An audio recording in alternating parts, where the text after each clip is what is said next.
नमस्कार दोस्तों, civil corp pro में आपका स्वागत है। आज हम आपके लिए एक नया वीडियो लेकर लाए हैं जो रिलेटेड है केएमसी एसएई सिविल जो एग्जाम होने वाला है उसके बारे में। तो हमने जो एग्जाम होने वाला है तो उसमें जो एमसीक्यू पैटर्न होने वाला है, तो एमसीक्यू का एक सीरीज सिविल कॉप ने चालू किया है। तो एमसीक्यू का जो सीरीज, तो वो हमने आपके लिए हमने पिछले हमारा जो वीडियो है उसमें पार्ट 1 से लेकर पार्ट 6 तक हमने वीडियो आपके लिए दिया है। तो कुल मिलाकर उनमें 200 नंबर क्वेश्चंस है। तो ये क्वेश्चंस आपने देखा, खूब सारा एंजॉय किया, तो इसके लिए आपको बहुत धन्यवाद। तो हम आज जो वीडियो लाए हैं वो पार्ट 7। तो ये पार्ट 7 में 201 से लेकर 233 नंबर क्वेश्चंस हमने आपके लिए लाए हैं। तो ये आप जरूर देखिए, आपको हेल्प होगा। जब आप एग्जामिनेशन देने जाएंगे तब आपको ये जरूर हेल्प करेगा। तो जो क्वेश्चंस हमने पिछले वीडियो में दिया है वो आपको हम बता रहे हैं कि आप ये जरूर प्रैक्टिस कीजिएगा और उसको मेमोराइज कीजिएगा। आपको वो हेल्प करेगा। और जो न्यूमेरिकल्स, छोटा छोटा न्यूमेरिकल्स था, वो आप खुद खुद अपने आप सॉल्व कीजिएगा, तभी आपका नॉलेज गेन होगा। तो आज पार्ट 7 का जो पहला क्वेश्चन है, तो वो आज हम शुरू करने वाले हैं। तो चलिए शुरू करते हैं। जो पार्ट 7 का पहला क्वेश्चन और टोटल सीरीज का 201 क्वेश्चंस। तो ये देखिए, जो moment of inertia of a circular area of diameter D. तो पहले हम एक सर्कुलर एरिया ड्रॉ कर रहे हैं और इसका जो न्यूट्रल एक्सिस, मतलब एक्स एक्स एक्सिस और वाई वाई एक्सिस हमने ड्रॉ किया। ये सर्कुल जो है ये सिमेट्रिक है। तो सिमेट्रिक होने के कारण ये जो एक्स आई एक्स एक्स और आई वाई वाई सेम होगा। तो इसका जो मोमेंट ऑफ इनर्शिया होगा 5/64 D⁴। तो देखिए ये कहाँ है, ये है आंसर, ये है आंसर डी। नेक्स्ट नेक्स्ट जो बोला है, मैक्सिमम बेंडिंग मोमेंट निकालना है on A simply supported beam. Beam कैसा है ना, सिंपली सपोर्टेड है और उसका लेंथ है L. Load carrying UDL of W per unit length. तो ये देखिए, पहले हम ये बीम को ड्रॉ कर रहे हैं। ये सिंपली सपोर्टेड बीम,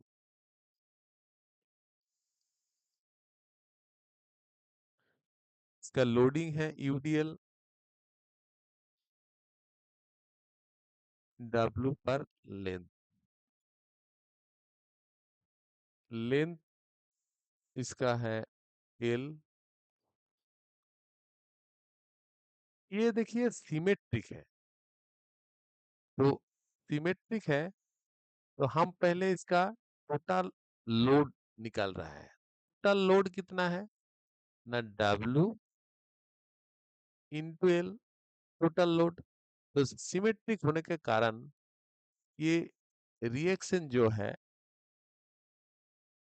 इस साइड में, मतलब ए और बी अगर होगा तो reaction R A R B होगा।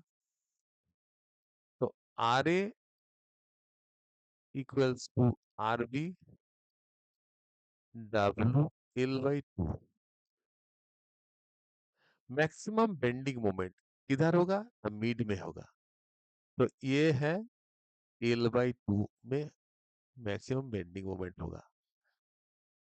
तो ये निकालना है हमको। मैक्सिमम बीएम मैक्स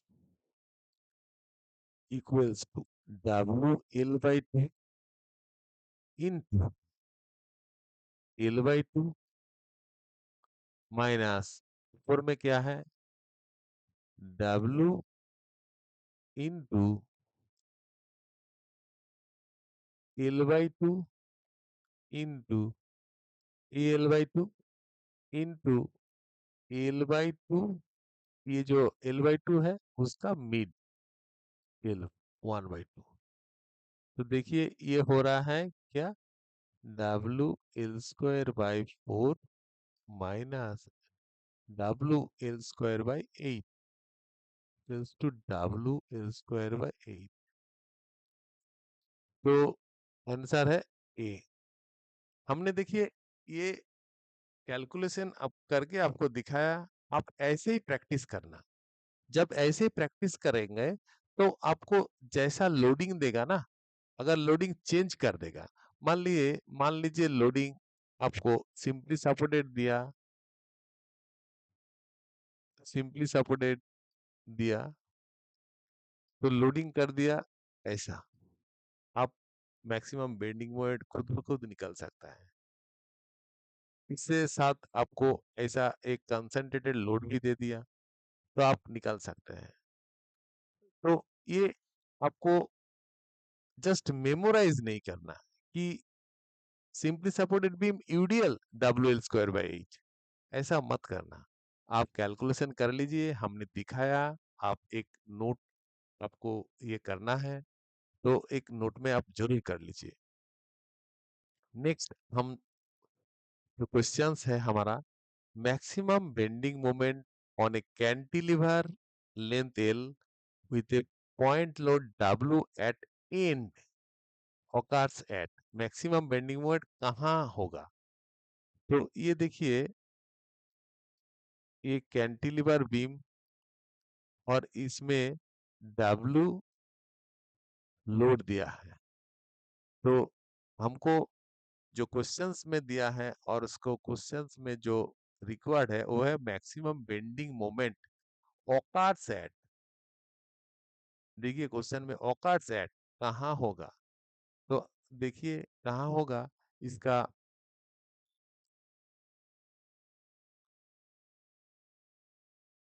ये पॉइंट लोड है तो ये स्ट्रेट लाइन होगा। पॉइंट लाइन ये स्ट्रेट लाइन होगा, ठीक है। और इसका जो हो डब्लू और ये अगर एल होगा तो ये डब्लू एल है, ठीक है। मतलब ये डब्लू एल है। तो ये कहाँ हो रहा है, इस साइड में सपोर्ट है तो ये सपोर्ट में होगा। तो यही आंसर है। Next, bending moment at mid span of a simply supported beam of length L carrying concentrated load at W at each at quarter span from either end। तो क्या बोला है देखिए, ये सिंपली सपोर्टेड बीम फिर से हम ड्रॉ कर रहा है, एक साइड में पिन और एक साइड में रोलर। और क्या दिया है कि कॉन्सेंट्रेटेड लोड दिया है ये एल है, कॉन्सेंट्रेटेड लोड दिया है, कहाँ दिया है? Quarter span from either and, इस साइड में दिया है, इसका जो होगा L/4, ये क्वार्टर स्पैन, और इस साइड में दिया है जो L/4। ठीक है, तो W इधर और W इधर, तो देखिए ये भी सिमेट्रिक है।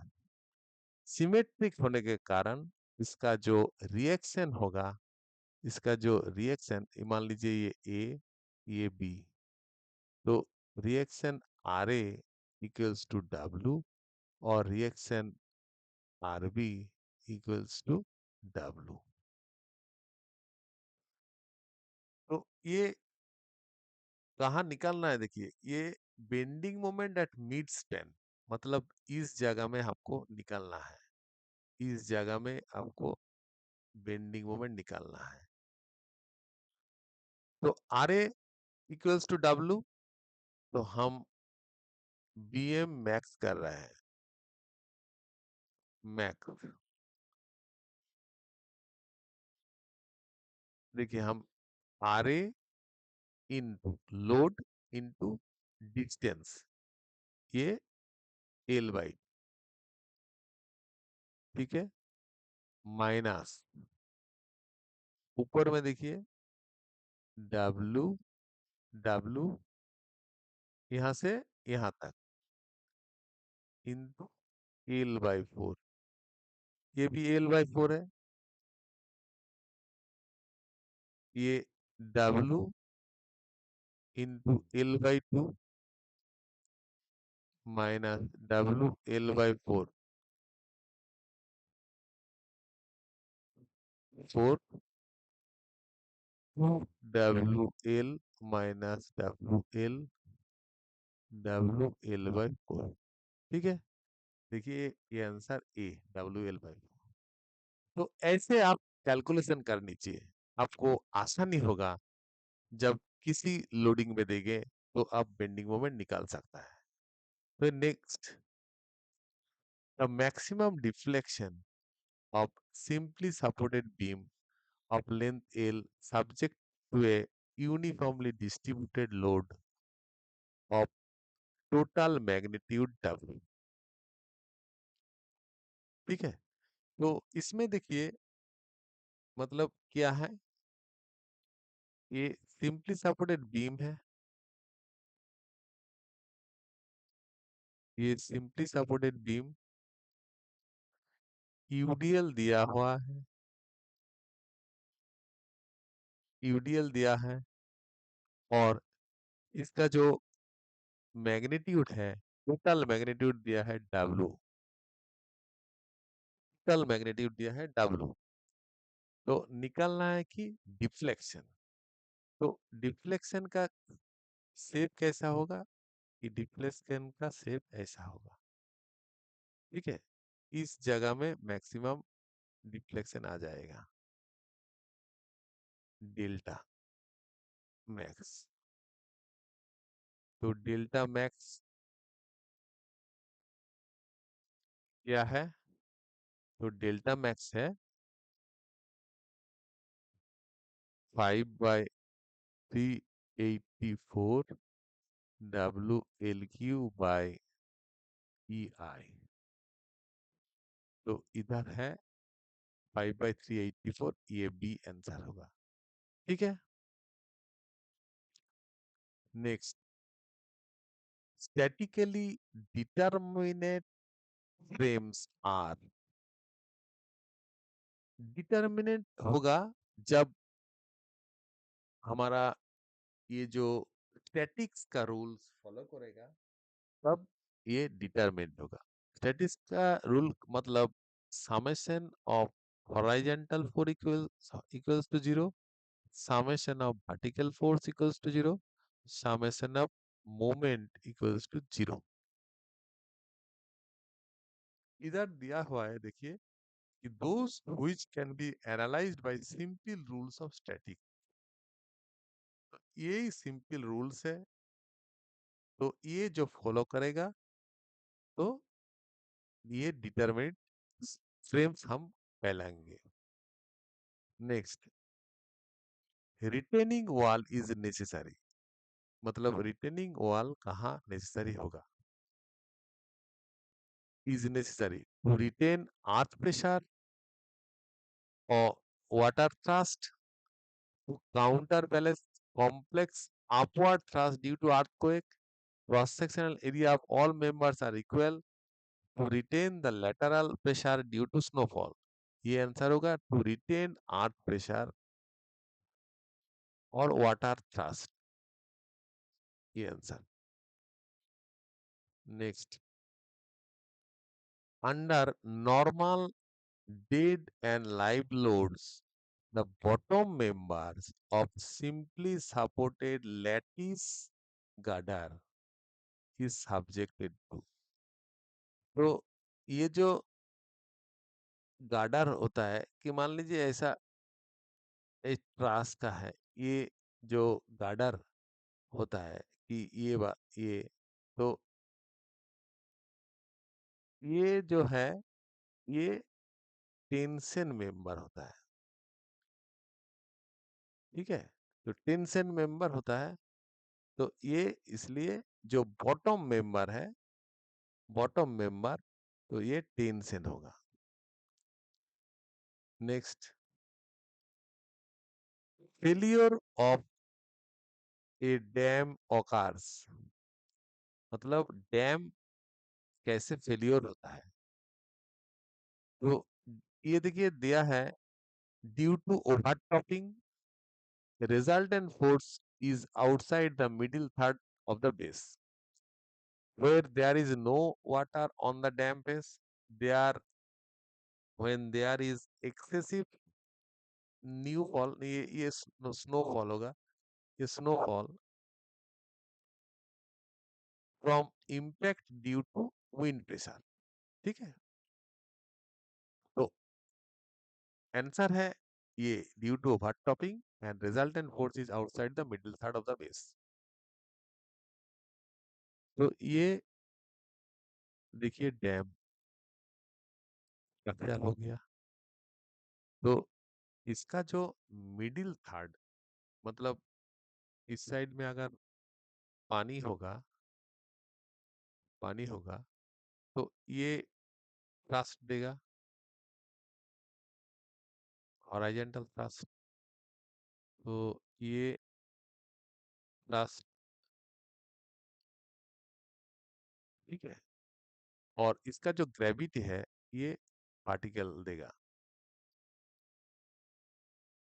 ये पार्टिकल देगा। तो इसका एक रिजल्टेंट निकलेगा, ये रिजल्टेंट निकलेगा।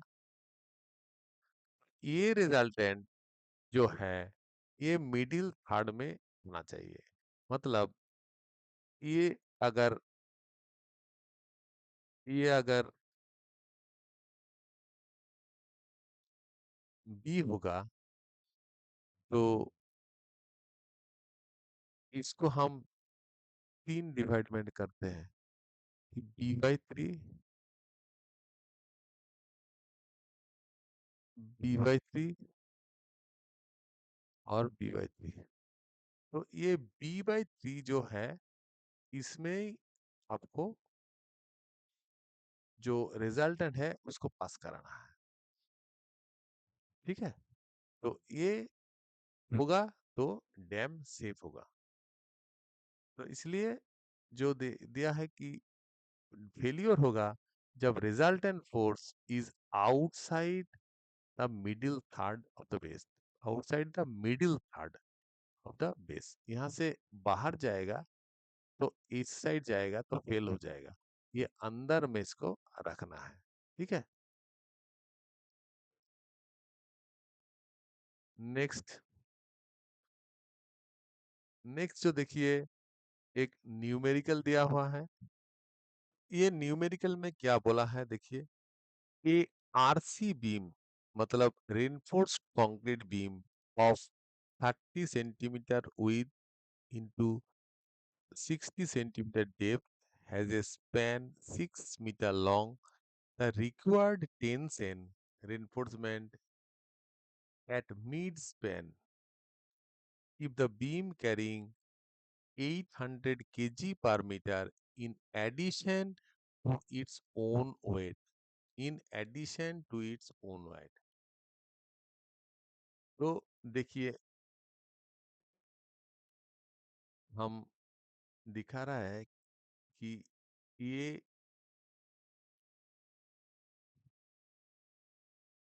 बीम है, इसका जो विड्थ है ये 30 सेंटीमीटर है और डेप्थ जो है ये 60 सेंटीमीटर है। ठीक है, तो ये जो, अच्छा इसका लेंथ देखिए, ये बीम है, ये बीम को आप मान लीजिए ऐसा बीम है, सिंपली सपोर्टेड बीम है। ठीक है, तो इसका बीम में क्या है, यूडीएल दिया हुआ है, टोटल होगा तो यूडीएल है 800 केजी पर मीटर प्लस सेल्फ वेट। ठीक है, तो इसमें इसमें दिया हुआ है, तो जब इसमें दिया हुआ है तो इसमें आपको क्या करना है, आप सेल्फ वेट को कैलकुलेट करना है। तो सेल्फ वेट कैसे होगा, सेल्फ वेट होगा, ये देखिए, ये with 0.3 metre, 0.6 metre, depth into length जो है 6 मीटर। तो इसका जो कैलकुलेशन आप कीजिएगा तो आपको 1.08 एम क्यू आ जाएगा। तो ये एम क्यू है। अगर इसका जो आप केजी में ले लीजिएगा तो कंक्रीट का, तो लोडिंग आपको मिल जाएगा कि ये 2500 केजी पर एम क्यू में ले लीजिएगा तो इसमें डेड लोड आ जाएगा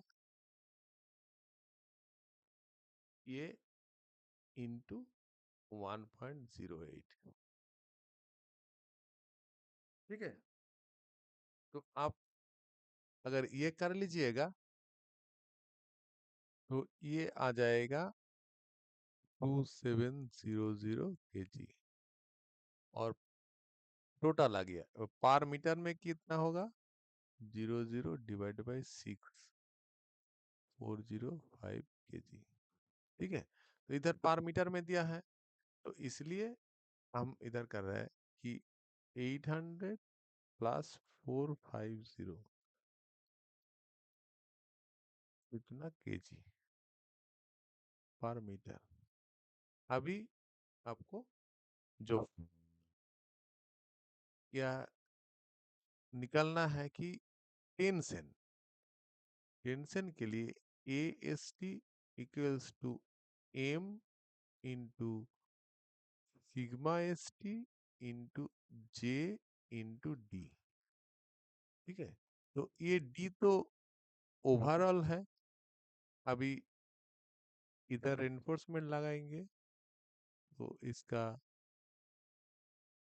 जो होगा डी हो जाएगा, तो ये काभार इफेक्टिव हो जाएगा। तो काभार कितना होगा, बीम का 25 mm प्लस आप इधर 20 mm पकड़ लीजिए कि 20 mm ये रेनफोर्समेंट होगा, तो ये 5/2 होगा, 5/2 होगा, तो 20 10 होगा, 35 होगा। ठीक है। तो 35 यहाँ से लेस होगा, तो आपका जो डी हो रहा है, डी होगा तो 60 माइनस, मतलब ये तो 360 मिलीमीटर में है, मतलब तो ये 3.5 होगा, यहाँ से 3.5 लेस हो जाएगा, तो हो जाएगा 56.5। ठीक है, ये 56.5 ये सेंटीमीटर। अभी हमको निकालना है, ये निकालना है।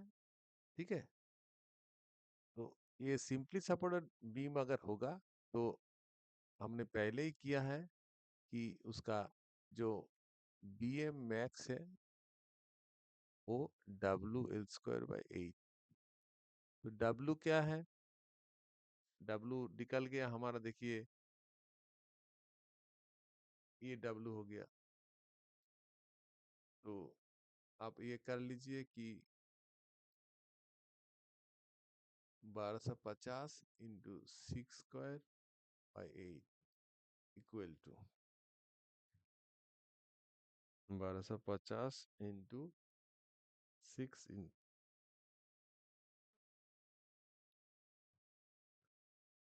तो ये हो गया 5625 kg मीटर।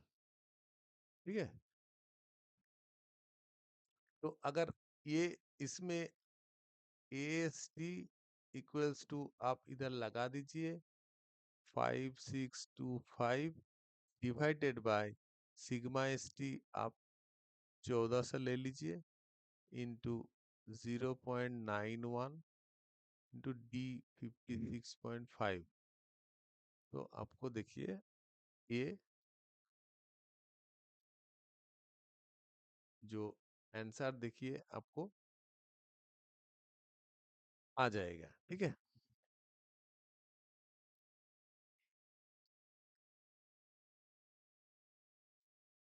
आंसर जो आ जाएगा 7.814, तो O equals to 7.9 centimetre square.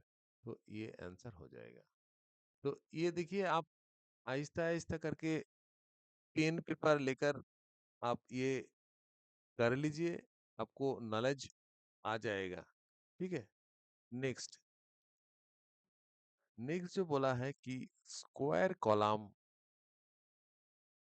40 centimeter height carries axial load 90,000 kg.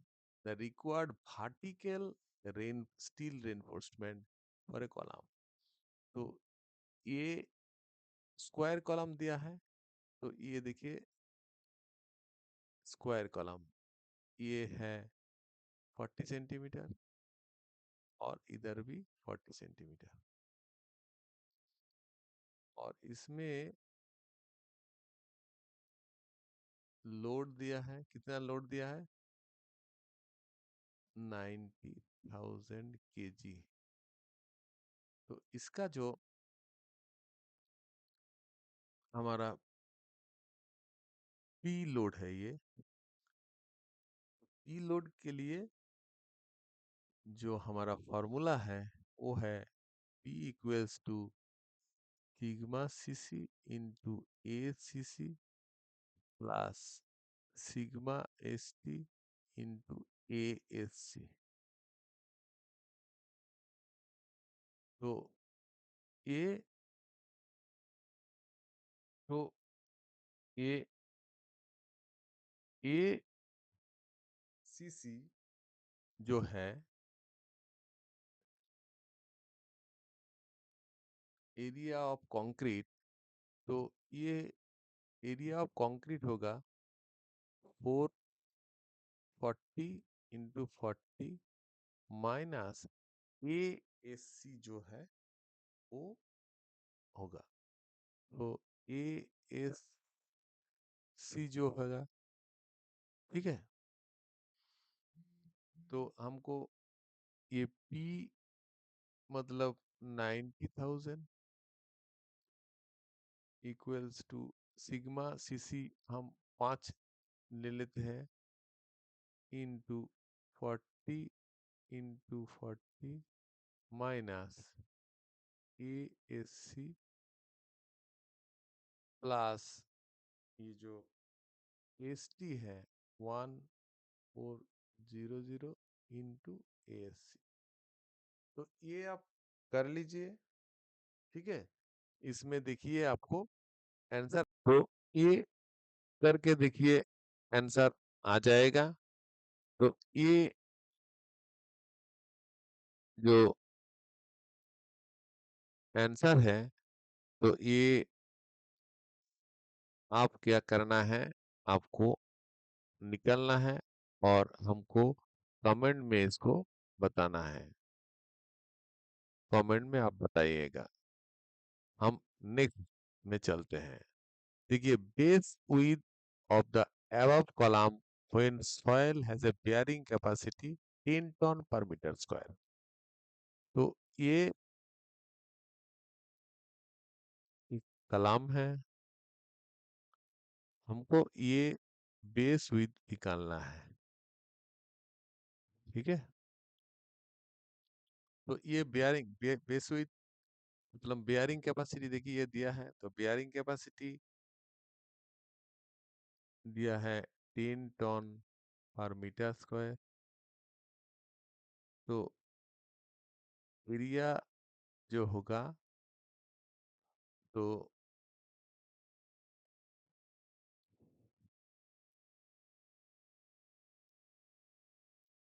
जो लोड दिया हुआ है हमारा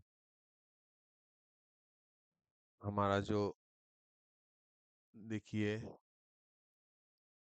एबव कॉलम, इसमें जो लोड दिया हुआ है, तो मान लीजिए कि 90,000 है।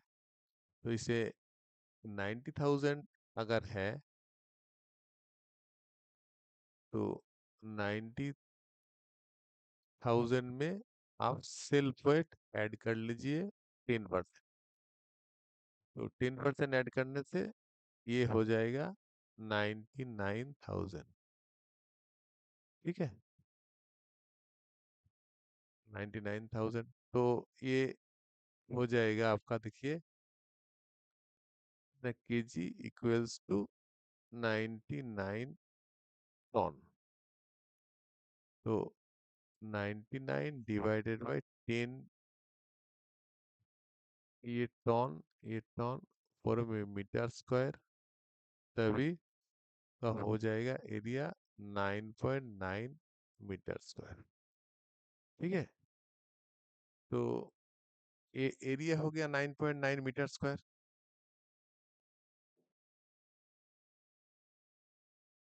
मतलब एरिया आ गया, तो बी हो जाएगा √9.9। तो इसका आंसर आ गया कि 3.15 मीटर। तो इसका होगा 3.15 इंटू 3.15, ऐसा। तो ये देखिए, अगर ये तो आंसर किसी में नहीं मिल रहा है, तो आपको ये क्या करना है कि मिनिमम जो है उसमें ये टिक करना है, जो इसका नियर है ऐसे ही टिक करना है, ठीक है। नहीं तो ये क्वेश्चन में कुछ गलत हुआ हुआ होगा, जो क्वेश्चन हमने यहाँ से देखा है। तो ये इसमें, तो ये प्रोसीड्योर ऐसा ही है, ठीक है। नेक्स्ट जो हमारा है, RCC slab is to be designed as two-way slab when LB length into breadth is less than कितना ना 2। अगर लेस देन 2, तो ये टू वे स्लैब, और greater than equals to 2 one way slab. ठीक है। अच्छा नेक्स्ट देखिए, width of rib of a T-beam is determined from consideration of, ये जो टी बीम है, टी बीम है, इसको हम फ्लेंज कहेंगे और इसको हम वेब कहेंगे। ये देखिए, विद ऑफ द रिब मतलब इस जगह में, ये विद ऑफ द रिब, ये जो है, ये इसमें ये जो space required for concreting with required enforcement, मतलब जो एएसटी आएगा, एएसटी आएगा उसको एकोमोडेट करना है। तो अगर 4 आएगा तो इसको 4 देना होगा, उतना स्पेस रखना है। मतलब बी को आपको ऐसे ही सिलेक्ट करना है विद को, कि ये रेनफोर्स्ड उधर फिट हो जाए। मतलब रेनफोर्स्ड उधर फिट होने के लिए जितना बी लगेगा वो आपको देना होगा। ठीक है, तो आंसर है ये। Rules for designing riveted connection, riveted connection में रूल्स क्या है? तो फर्स्ट दिया हुआ है ऑप्शन में, centre to centre distance of rivet should never be less than 3 times the nominal normal diameter of the rivet. ठीक है, तो ये सेंटर टू सेंटर डिस्टेंस है, ये रिवेट, इसका जो सेंटर टू सेंटर, ये 3D, तो आंसर यही होगा। Next, weakest section of fillet weld, जो फिलेट वेल्ड होता है,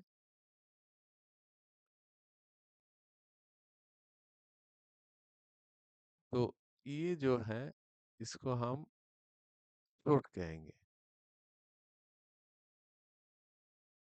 ठीक है, तो यही जो थ्रोट है, यही है weakest.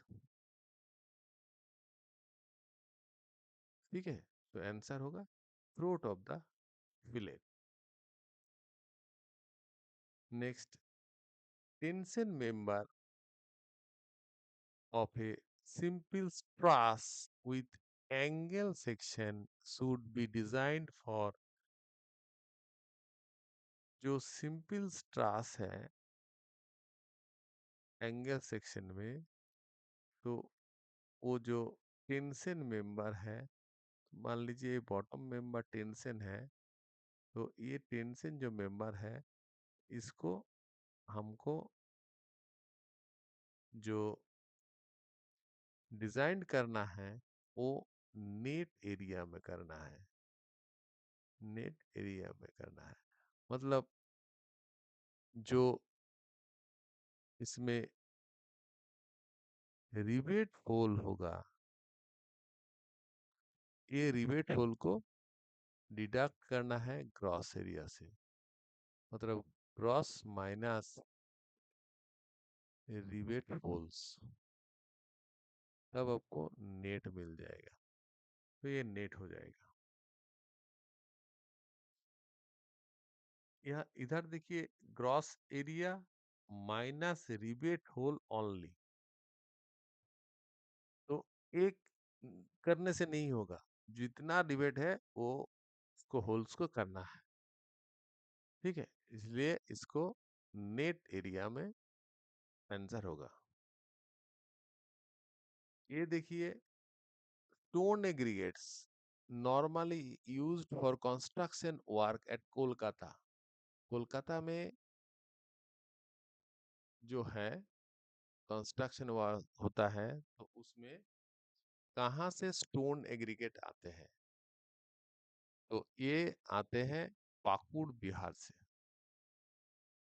Next, river sand of Barakar are used in Calcutta for following reason, ये जो हैं, एक दिया है फाइन ग्रेन सॉइल, एक मीडियम ग्रेन सॉइल, और एक होना है ये कोर्स ग्रेन सॉइल। और ये कोर्स ग्रेन सॉइल ही आंसर होगा। ठीक है। नेक्स्ट,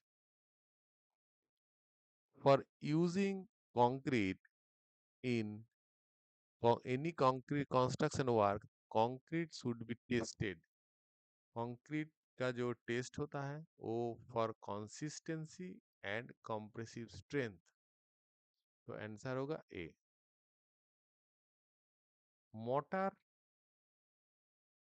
में बी डिफाइंड एज, एक देखिए कंक्रीट है, एक कंक्रीट है और एक मोटर है।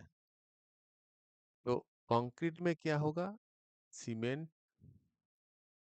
Plus sand plus aggregate.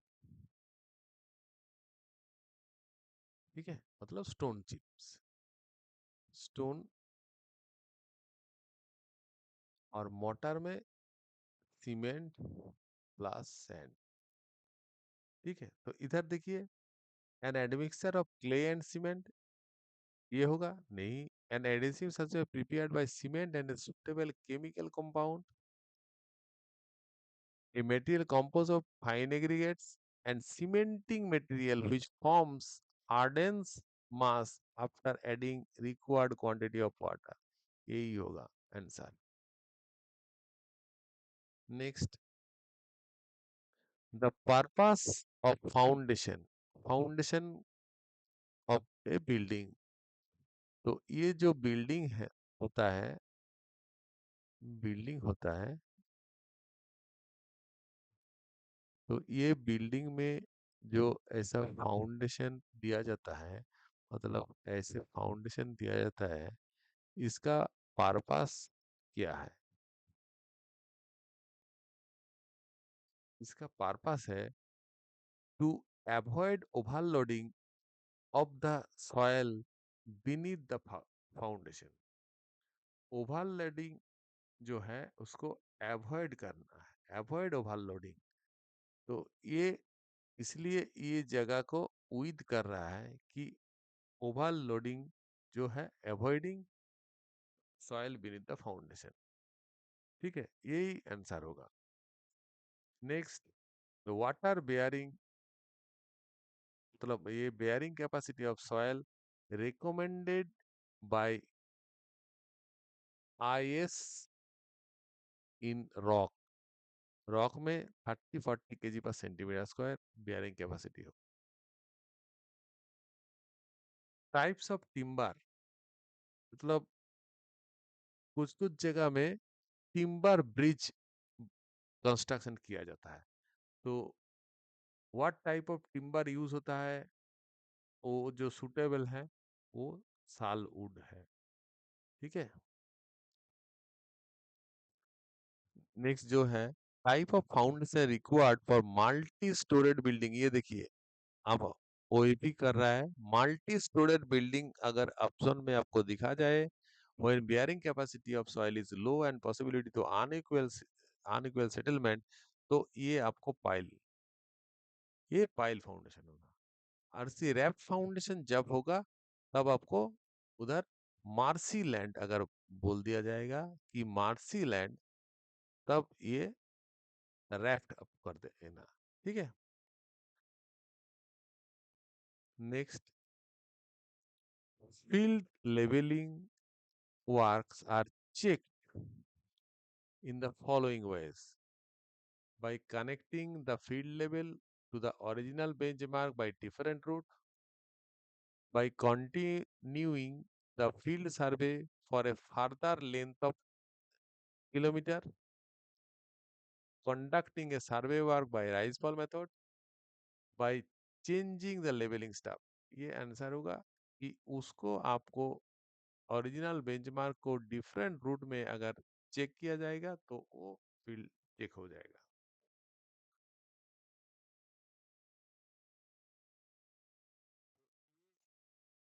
Indicate the situation which arises in quick setting level।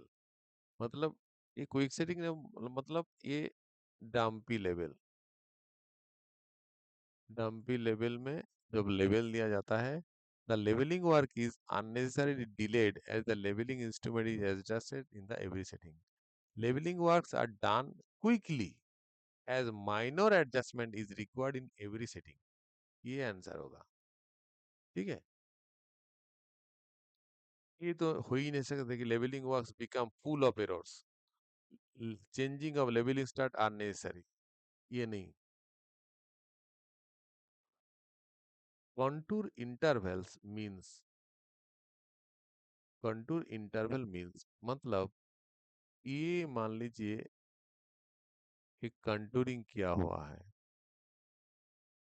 ये 90 है, इधर 92 है, इधर 93 है।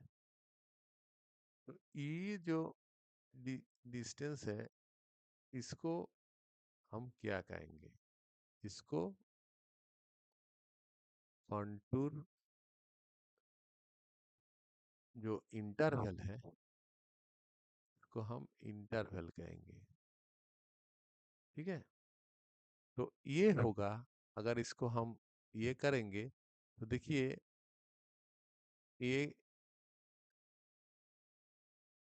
नीचे में है तो ऐसा होगा, मतलब इस साइड में है, इस साइड में 92, इस साइड में 93, नीचे में ऐसा होगा। तो ये जगह 92, ये जगह देखिए 90, और उसके ऊपर में 93, इस साइड में ऐसा होगा। तो ये जगह अगर हमने देख लिया तो ये है जो vertical distance between two consecutive contours. तो ये देखिए वर्टिकल डिस्टेंस है, तो ये vertical distance two consecutive contour, तो आंसर होगा ये। ठीक है, आपको समझ में आ गया।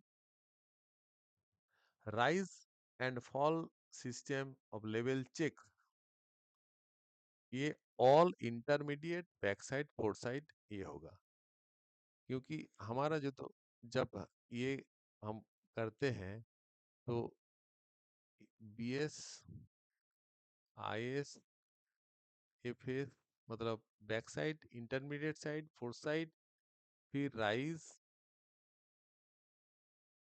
फॉल, फिर आरएल हम करते हैं। तो ये इसमें देखिए राइज फॉल मेथड में क्या है, ऑल चेक्स हो रहा है। अगर इसको इसको नहीं करके हम एच आई मेथड कर देंगे तो वो पहले से इसको डिडक्ट करने से हो जाएगा, तब ये ऑल थ्री नहीं चेक होगा। तो राइज और फॉल मेथड में ऑल थ्री चेक होता है। Next, closed survey, traverse survey is done accurately by theodolite. Accurately मतलब थियोडोलाइट के बिना हो ही नहीं सकता। ठीक है, एक plan table survey is suitable. Plan table survey कहाँ सुटेबल है? तो ये जगह में एक प्लान टेबल जब हम सेटिंग करेंगे तो ये पेपर होगा, तो उधर क्या डायरेक्ट वहां से डायरेक्ट प्लॉटिंग हो जाएगा, ऐसा करके डायरेक्ट प्लॉटिंग हो जाएगा। तो मतलब mapping of an area showing minute details are available, survey work is not time consuming, no survey instrument are to be carried from one survey station to another, survey work is done accurately. मतलब mapping mapping of an area showing minute details are available. ठीक है, ये mapping होगा इसलिए plantable जरूरी है, मतलब suitable है। तो ये देखिए टू बार्स है, एक बार, एक बार क्या दिया है कि सेम साइज, तो ये साइज सेम है। ठीक है, सेम टेंसाइल फोर्स, ये टेंसाइल फोर्स है, ये टेंसाइल फोर्स है, ठीक है। The bars have unit elongation at the ratio of, इसका जो इलोंगेशन है तो इसका रेशियो है 4:7।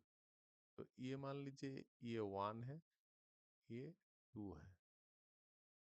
तो हमारा क्या है, PL by A1E1, PL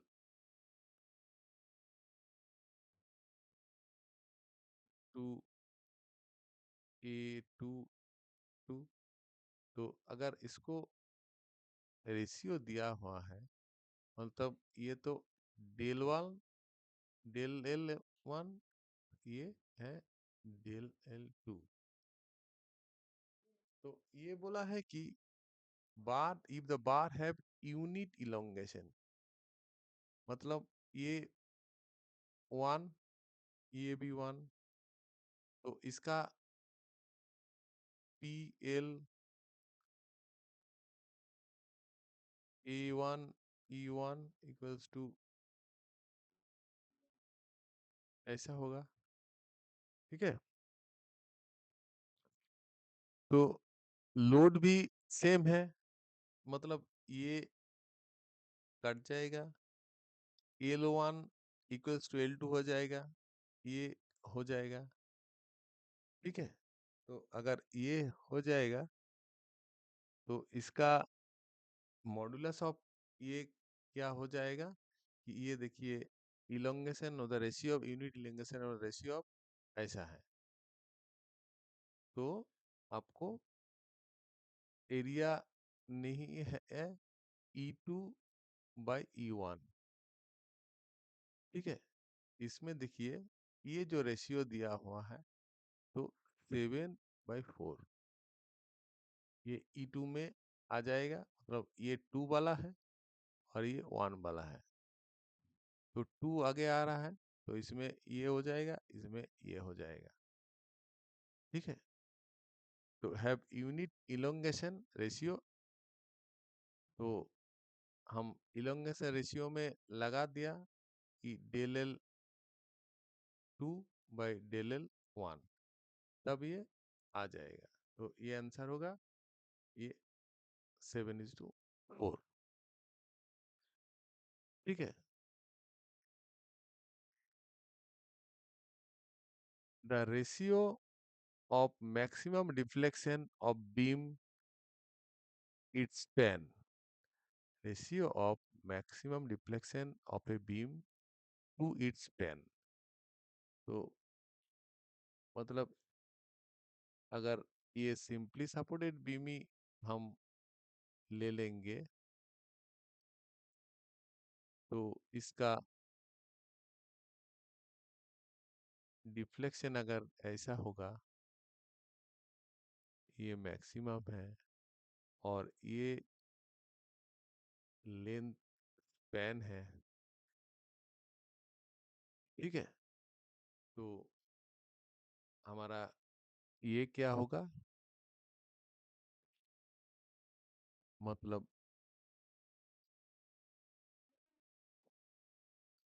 bye span, इसको क्या कहेंगे हम, स्टिफनेस। तो आंसर होगा स्टिफनेस ऑफ द बीम।